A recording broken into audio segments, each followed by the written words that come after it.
हवा में डर का साया मंडरा रहा था। साल था 1985। भारत के बीचों बीच बसा एक छोटा सा सुनसान गांव अंधेरे में डूबा हुआ।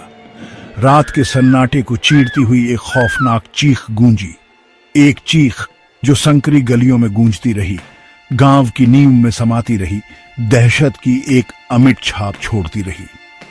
ये एक ऐसी रात थी जिसे गांव वाले कभी नहीं भूलेंगे। एक ऐसी रात जब उनके सबसे बुरे सपने सच हो गए। गांव वाले अपने घरों में दुबके हुए थे। डर उनसे कफन की तरह चिपका हुआ था। एक भयानक हत्या की फुसफुसाहट एक परिवार का अपने ही घर की दीवारों के भीतर कत्ल जंगल की आग की तरह फैल गई। फुसफुसाहटों ने एक ऐसे अंधेरे की बात की जिसने परिवार को निगल लिया था। एक ऐसा अंधेरा जो चीखें थम जाने के बाद भी लंबे समय तक बना रहा। घर गांव के बाहरी इलाके में खड़ा था, उन भयावहताओं का एक गंभीर प्रमाण जो उसके भीतर सामने आई थी। इसकी कभी चमकदार दीवारें अब फीकी और टूटी हुई थी। खिड़कियां बंद थी, मानो अंदर के अंधेरे को रोकने की कोशिश कर रही हो। घर एक बहिष्कृत बन गया जिसे गांव वालों ने त्याग दिया, अपने भयानक अतीत के बोझ तले सड़ने के लिए छोड़ दिया। हत्या अनसुलझी रही, अपराधी को कभी न्याय के कटघरे में नहीं लाया गया। उस रात गांव में छाया अंधेरा उस भयावहता की निरंतर याद दिलाता रहा जो उन पर आई थी। घर खामोश खड़ा था, एक सतर्क प्रहरी अपने काले रहस्यों की रक्षा करता हुआ। अब साल है 2025। दोस्तों का एक समूह जो रोमांच और अनजान चीजों की प्यास की साझा भावना से बंधा हुआ है, गांव और उसके भूतिया घर पर अपनी नजरें गड़ाए हुए हैं। उन्होंने फुसफुसाहटें सुनी थी, पीढ़ी दर पीढ़ी चली आ रही कहानियां, हर एक पिछली कहानी से ज्यादा भयानक। दोस्त अपने साहस की सीमाओं का परीक्षण करने के लिए उत्सुक उस परित्यक्त घर में एक रात बिताने का फैसला करते हैं। वे उस हत्या किए गए परिवार के रहस्य को उजागर करने और दशकों से गांव को सता रहे अंधेरे का सामना करने के लिए दृढ़ थे।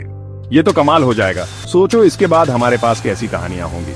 हाँ, और शायद हमें आखिरकार कुछ जवाब मिल जाएंगे कि यहाँ क्या हुआ था। मुझे बस उम्मीद है कि हमें इसका पछतावा ना हो। मुझे इसके बारे में बुरा लग रहा है। मुझे पहले से ही कुछ इस जगह के बारे में अजीब लग रहा है। ऐसा लग रहा है जैसे यहाँ हवा भारी है। वे अपनी कार में सवार हो गए। हंसी और उत्साह हवा में भर गया, उस अंधेरे से बेखबर जो उनका इंतजार कर रहा था। वे रात भर गाड़ी चलाते रहे। उनकी कार की हेडलाइट्स अंधेरे को चीरती रहीं। उनका गंतव्य हर गुजरते मील के साथ करीब आता रहा। जैसे ही वे गांव के पास पहुंचे, हवा भारी हो गई। कार के अंदर की हल्की फुल्की बातचीत धीरे धीरे कम होती गई। कभी खुशनुमा माहौल की जगह एक बेचैन करने वाली खामोशी ने ले ली। ऐसा लग रहा था कि गांव अपनी सांसें रोक रहा है, एक भयानक सन्नाटे में डूबा हुआ है। गांव वाले, उनके चेहरे डर और संदेह से भरे हुए, समूह की हरकतों को देख रहे थे। उनकी खामोशी बहुत कुछ कह रही थी, बाहरी लोगों के लिए एक मौन चेतावनी। ये लोग हमें ऐसे क्यों घूर रहे हैं? थोड़ा क्रीपी है। शायद उन्हें बस यहाँ नए चेहरे देखने की आदत नहीं है, या शायद वे कुछ ऐसा जानते हैं जो हम नहीं जानते। इस जगह से मुझे सिहरन हो रही है। मुझे ऐसा लग रहा है कि हमारा यहाँ स्वागत नहीं है। निडर होकर दोस्त आगे बढ़ते रहे। उनकी कार अंततः उस परित्यक्त घर के सामने रुक गई। घर उनके सामने मंडरा रहा था, मरती हुई रोशनी के खिलाफ एक खतरनाक साया। दीवारों से पेंट छिल रहा था, जैसे त्वचा झड़ रही हो, नीचे की संरचना की नंगी हड्डियों को प्रकट कर रहा हो। खिड़कियां खाली आंखों की तरह उन्हें घूर रही थीं, उनके दिलों में बढ़ती बेचैनी को दर्शा रही थीं। जैसे ही वे कार से बाहर निकले, गांव का सन्नाटा उन पर छा गया, हर आवाज को बढ़ाता गया। पत्तों की सरसराहट, झींगुरों की चहचहाहट, यहाँ तक कि उनकी अपनी सांसें भी तेज लग रही थीं, बेचैनी का एक संगीत पैदा कर रही थी। हवा सड़न की गंध और घर की दीवारों के भीतर छिपी अनकही भयावहताओं से भरी हुई थी। पूर्वाभास की बढ़ती भावना के बावजूद दोस्त आगे बढ़ते रहे।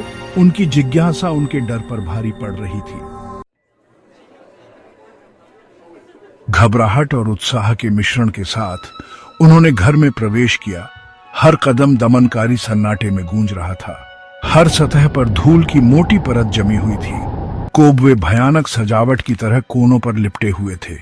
हवा बांसी थी, उपेक्षा के बोझ और त्रासदी की सुस्त खुशबू से भारी। घर एक जीवित, सांस लेने वाली इकाई की तरह महसूस हो रहा था। उनकी हरकत को देख रहा था, उनकी हर सांस को आंक रहा था। ये जगह जितना मैंने सोचा था उससे भी ज्यादा क्रीपी है। ऐसा लग रहा है जैसे घर खुद जीवित है, हमें देख रहा है। चलो बस साथ रहें और इसे खत्म करें। जितनी जल्दी हम यहाँ से निकल जाएं, उतना अच्छा है। मैं इसे महसूस कर सकती हूँ, उदासी, गुस्सा। जैसे ही उन्होंने घर में गहराई से प्रवेश किया, वे एक ऐसे कमरे में ठोकर खाई जो समय बीतने से अछूता था। एक बच्चे का कमरा समय में जमा हुआ। एक अधूरा चित्र एक छोटी सी मेज पर पड़ा था। एक खिलौना ट्रक कमरे के बीच में पड़ा था, मानो बच्चा किसी भी क्षण वापस आ जाएगा। इस दृश्य ने उनकी रीढ़ की हड्डी में एक सिहरन पैदा कर दी। उस परिवार की एक कठोर याद दिला दी जिसने कभी इस घर को अपना घर कहा था। जैसे ही उन्होंने आगे खोजबीन की, उन्हें फर्श में एक छिपा हुआ तहखाना मिला जो धूल भरे गलीचे के नीचे छुपा हुआ था। जिज्ञासा उन पर हावी हो गई। सांस रोककर उन्होंने तहखाने का दरवाजा खोला, जिससे एक अंधेरी और संकरी सीढ़ी दिखाई दी जो घर के नीचे के हिस्से में जा रही थी। जैसे ही नीचे के अंधेरे से एक पुरानी मिट्टी की गंध उठी, जिसमें कुछ धातु जैसी हल्की सी गंध थी, हवा काफी ठंडी हो गई। उन्होंने बेचैनी से एक दूसरे को देखा। उनका शुरुआती उत्साह अब डर की बढ़ती भावना से बदल गया था। वे किसी भयावह चीज से टकरा गए थे, किसी ऐसी चीज से जो घर के बीचों बीच दबे हुए रहस्यों की फुसफुसाहट करती थी।